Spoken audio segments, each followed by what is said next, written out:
Bonjour à tous et bienvenue sur notre chaîne. Aujourd'hui, je vous emmène au cœur de l'Afrique de l'Ouest, au Burkina Faso, pour une histoire qui va vous toucher, vous inspirer et vous faire réfléchir. C'est l'histoire de 3 enfants, pas plus hauts que 3 pommes, mais avec un courage plus grand que les baobabs qui parsèment leur savane. Leur nom est Salif, Amina et Adama. Ils ne sont pas des super-héros de bande dessinée, mais leur mission est tout aussi héroïque. Sauver leur village de la faim. Imaginez un petit village niché dans la brousse burkinabé. Les maisons sont en terre, les toits en paille, et la vie s'écoule au rythme du soleil et des saisons. Normalement, c'est un lieu de joie, où les rires des enfants se mêlent au chant des oiseaux et au son du pilon qui prépare le mil. Mais depuis des mois, un silence pesant s'est installé. La pluie, si attendue, si vitale, n'est pas venue.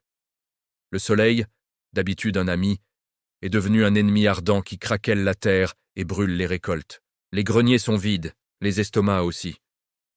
La famine, ce monstre silencieux, rôde et frappe à chaque porte. Les visages des anciens sont creusés par l'inquiétude, et même les jeux des enfants ont perdu leur insouciance. C'est dans ce décor que grandissent nos 3 protagonistes. Salif, l'aîné, a à peine 12 ans. C'est un garçon observateur et réfléchi. Il voit la tristesse dans les yeux de sa mère quand elle lui sert une portion de plus en plus petite de taux. Il entend les soupirs de son père qui regarde, impuissant, son champ de maïs jauni et sec. Amina, sa sœur de 10 ans, a un cœur en or et une volonté de fer. Elle s'occupe de sa petite sœur et essaie de maintenir un semblant de normalité, mais chaque soir, elle prie pour que la pluie arrive enfin. Et puis, il y a Adama, leur ami, leur frère de cœur. À 11 ans, il est plein d'énergie et d'optimisme, mais même lui commence à sentir le poids du désespoir. Un soir, alors que la lune éclaire faiblement la cour de la concession familiale, Salif, Amina et Adama se retrouvent sous le grand karité. Ils ne parlent pas, ils n'en ont pas besoin. Leurs regards suffisent. Ils partagent la même peur, la même impuissance. C'est alors que Salif brise le silence. Il a entendu des voyageurs parler de la grande ville, Ouagadougou. Un endroit où il y aurait du travail, de l'argent, de la nourriture. Un endroit lointain, presque mythique pour eux. Une idée folle, dangereuse, mais pleine d'espoir, germe dans son esprit.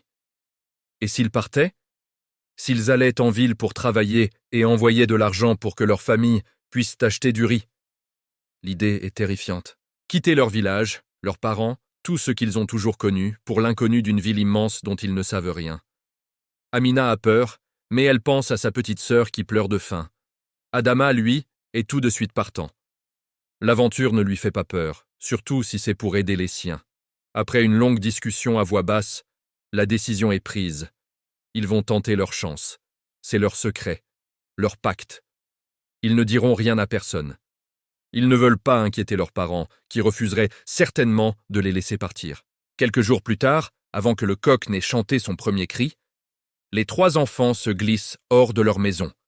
Chacun a un petit baluchon contenant une calebasse d'eau et un morceau de pain de singe, le fruit du baobab. Le cœur battant, ils se retrouvent à la lisière du village. Un dernier regard en arrière, une larme silencieuse qui coule sur la joue d'Amina, et ils s'enfoncent sur le chemin de terre rouge qui mène à la grande route. Le voyage est une épreuve. Le soleil est impitoyable, la poussière leur pique les yeux et la gorge. Ils marchent des heures, leurs petites jambes endolories. La peur les tenaille, mais ils se soutiennent mutuellement. Salif, en leader, leur montre le chemin. Amina partage son eau avec parcimonie. Adama raconte des histoires pour leur remonter le moral. Ils croisent des camions surchargés de marchandises et d'hommes. C'est l'un de ces camions qui sera leur salut. Après plusieurs tentatives, un chauffeur au grand cœur, touché par leur détermination, accepte de les prendre à l'arrière, cachés entre des sacs de charbon. Le trajet est chaotique, bruyant et inconfortable, mais il les rapproche de leur but. Et puis, enfin, à l'horizon, se dessine la silhouette de la ville. Ouagadougou. Un choc. Le bruit, la foule, les bâtiments en béton qui semblent toucher le ciel. Rien ne les avait préparés à ça. C'est un autre monde, un labyrinthe de rues grouillantes de voitures, de motos, de gens pressés. Les 3 enfants, perdus, se tiennent par la main écrasés par l'immensité de la capitale. Trouver du travail n'est pas aussi simple qu'ils l'imaginaient. Ils sont jeunes, sans expérience, et des milliers d'autres sont dans leur situation. Ils errent dans les marchés, offrant leurs services pour quelques pièces. Ils portent des sacs trop lourds pour eux, lavent des voitures, cirent des chaussures. Chaque jour est une lutte pour survivre. Ils dorment à la belle étoile, blottis les uns contre les autres pour se tenir chaud, partageant le peu de nourriture qu'ils arrivent à acheter. La fatigue, la faim, la nostalgie de leur village sont leurs compagnons constants. Plusieurs fois, ils sont sur le point d'abandonner, de rentrer chez eux. Mais l'image de leurs familles affamées leur donne la force de continuer. Amina, avec son sourire désarmant, trouve un petit travail dans une cour commune où elle aide une femme à préparer et vendre des beignets. Elle se lève avant l'aube et travaille jusqu'à la nuit, mais elle est fière de pouvoir mettre quelques pièces de côté. Salif et Adama, eux, finissent par trouver leur place sur un grand chantier de construction. C'est un travail éreintant et dangereux. Ils transportent des briques, mélangent du ciment sous un soleil de plomb pour un salaire de misère. Leurs mains sont abîmées, leur corps meurtri, mais leur détermination est intacte. Chaque pièce gagnée est précieusement gardée dans une petite boîte en métal. C'est leur trésor, le fruit de leur sueur et de leur sacrifice. Voir le pécule grandir, jour après jour, est leur seule motivation. Ils rêvent du jour où ils auront assez d'argent pour retourner au village, non pas les mains vides, mais avec des sacs de riz, de mil et d'huile. Après plusieurs mois d'un labeur acharné, la petite boîte est enfin pleine. Ils ont réuni une somme qui leur semble colossale. C'est le moment. Le cœur rempli d'un mélange d'excitation et d'appréhension, ils font leurs adieux à la ville qui les a endurcis et prennent le chemin du retour. Cette fois, ils ne se cachent pas à l'arrière d'un camion. Ils montent fièrement dans un bus, avec leurs économies bien à l'abri. Le retour au village est un moment d'une intensité indescriptible. Quand ils descendent du bus, chargés de sacs de provisions, leur famille n'en croit pas leurs yeux. Les larmes, les cris de joie, les étreintes. L'émotion est à son comble. Leurs parents les serrent dans leurs bras, partagés entre la colère de les avoir vus partir sans rien dire, le soulagement de les revoir sains et saufs, et une immense fierté. Leurs enfants, leurs tout-petits, sont revenus en héros. La nouvelle se répand comme une traînée de poudre. Tout le village se rassemble, les provisions sont partagées entre toutes les familles. Ce soir-là, pour la première fois depuis des mois, la fumée s'élève de tous les foyers. L'odeur de la nourriture qui cuit remplit l'air. Il y a une grande fête. On chante, on danse pour célébrer le retour des enfants courageux.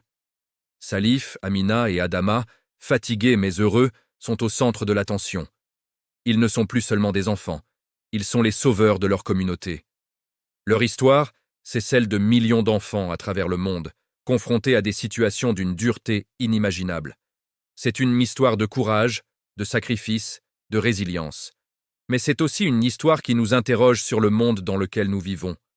Un monde où des enfants sont obligés de renoncer à leur innocence pour survivre. Leur geste a sauvé le village pour un temps, mais le problème de fond reste. La sécheresse, le changement climatique, la pauvreté, ce sont des défis immenses. Mais l'histoire de Salif, Amina et Adama nous montre une chose essentielle. Même dans les situations les plus sombres, l'espoir, l'amour et le courage peuvent faire des miracles. Leur incroyable voyage nous rappelle la force de l'esprit humain et l'importance de la solidarité. Merci d'avoir écouté cette histoire jusqu'au bout. Si elle vous a touché, n'hésitez pas à la partager, à laisser un commentaire et à vous abonner à la chaîne pour d'autres récits qui nous connectent au monde et à notre humanité commune. À très bientôt.